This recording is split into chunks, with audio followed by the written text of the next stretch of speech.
कुछ समय पहले की बात है। रामपुर नामक गांव में हीरा नाम का एक अहीर रहता था। वह बहुत सीधा साधा, शांत और सहज इंसान था, जिसके कारण लोग उसकी बढ़ाई करते थे।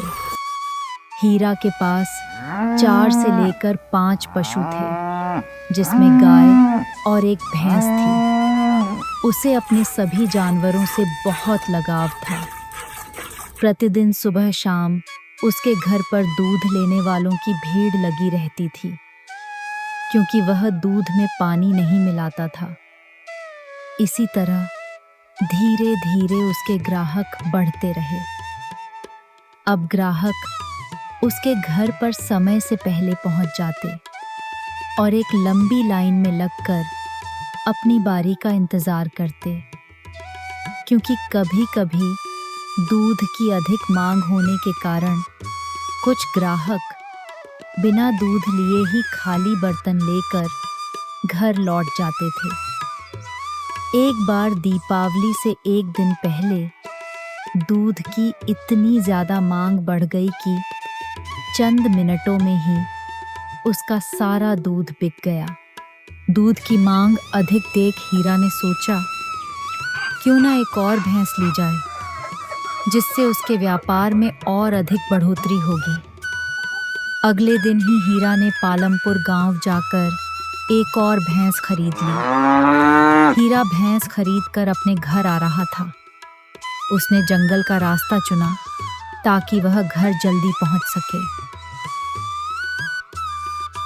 उसी जंगल में उसकी मुलाकात एक लठबाज वीरदास से हुई। वह हमेशा अपने पास एक लाठी रखता था, इसलिए उसे लोग लठबाज कहते थे।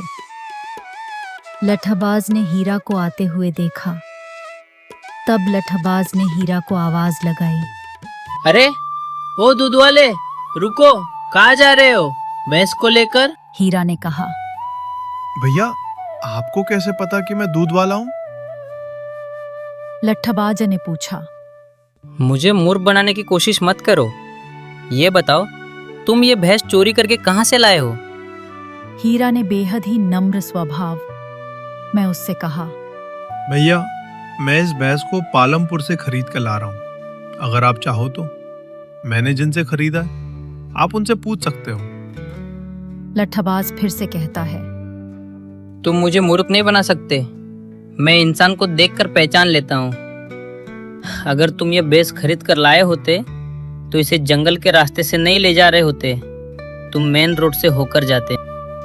हीरा ने कहा, भैया, अंधेरा होने से पहले जल्दी घर पहुंचने के लिए मैंने ये जंगल का रास्ता चुना था। अब मुझे तुम्हारी कोई सफाई नहीं चाहिए। लाओ, भैंस मुझे दे दो, नहीं तो मैं तुम्हारी वो हालत करूंगा कि तुम अपने आप को नहीं पहचान पाओगे। उसकी बातों को सुन हीरा डर गया। लठबाज ने भैंस को लाठी से मारकर अपनी ओर कर लिया। हीरा ने भी बिना कुछ किए भैंस लठबाज को दे दी। लठबाज फिर से हीरा से कहता है, हाँ, तुम तो बहुत ही बड़े डरपोक निकले। मेरे एक बार बोलने पर ही तुमने तो अपनी भैंस मुझे दे दी। भैया, आपकी इस लाठी से मार खाने से अच्छा है कि आपको भैंस दे दूं। चलो अब यहाँ से चले जाओ, नहीं तो फिर इसी लाठी से तुम्हारे ऊपर लाठियों की बरसात हो जाएगी। हरिया ने थोड़ा सोचकर लठबाज से कहा, भैया, मैंने आपको अपनी भैंस दे दी है, लेकिन मेरी पत्नी ने कहा था कि घर खाली हाथ मत आना। अगर आपकी ये लाठी मुझे मिल जाए तो मुझ पर एक बहुत बड़ा एहसान होगा। लठबाज ने बिना कुछ सोचे समझे अपनी लाठी हीरा को दे दी। हीरा ने तुरंत लाठी पकड़ ली और लठबाज से कहा, मेरी भैंस मुझे वापस कर दे, नहीं तो इसी लाठी से मैं तेरा सर फोड़ दूंगा। लठबाज हीरा की कड़क आवाज सुनकर तुरंत ही समझ गया कि जिस लाठी के बल पर उसने हीरा की भैंस ली थी, वह अब उसके पास नहीं है। लठबाज ने चुपचाप भैंस हीरा को लौटा दी और होशियार बनने की कोशिश में उसने हीरा से कहा, मैंने तुम्हारी भैंस तुम्हें लौटा दी, अब तुम भी मुझे मेरी लाठी वापस कर दो। हीरा समझ गया था कि अगर इस बार लाठी इसके हाथ में होगी तो भैंस मेरे हाथ से निकल जाएगी। उसने फिर से कड़क आवाज में उसे जवाब दिया, कौन सी लाठी? कैसी लाठी? भाग जाओ यहाँ से, नहीं तो मैं इसी लाठी से मार मार कर तुम्हारा बुरा हाल कर दूंगा। जा भाग यहाँ से।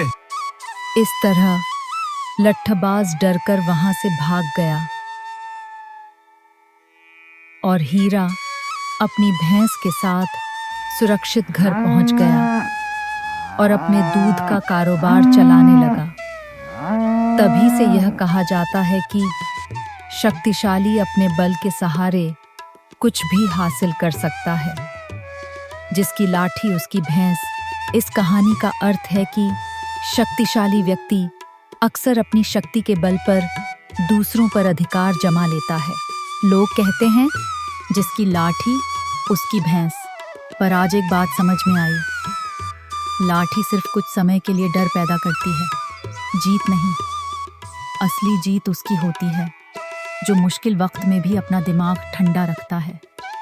ताकत से अगर छीना जा सकता है तो समझ से वापस भी लाया जा सकता है। जो इंसान सोच समझकर चलना जानता है उसे कोई भी ताकत ज्यादा देर तक हरा नहीं सकती। और याद रखना, हर हारी हुई बाजी भी जीती जा सकती है। बस हिम्मत और समझ सही जगह होनी चाहिए।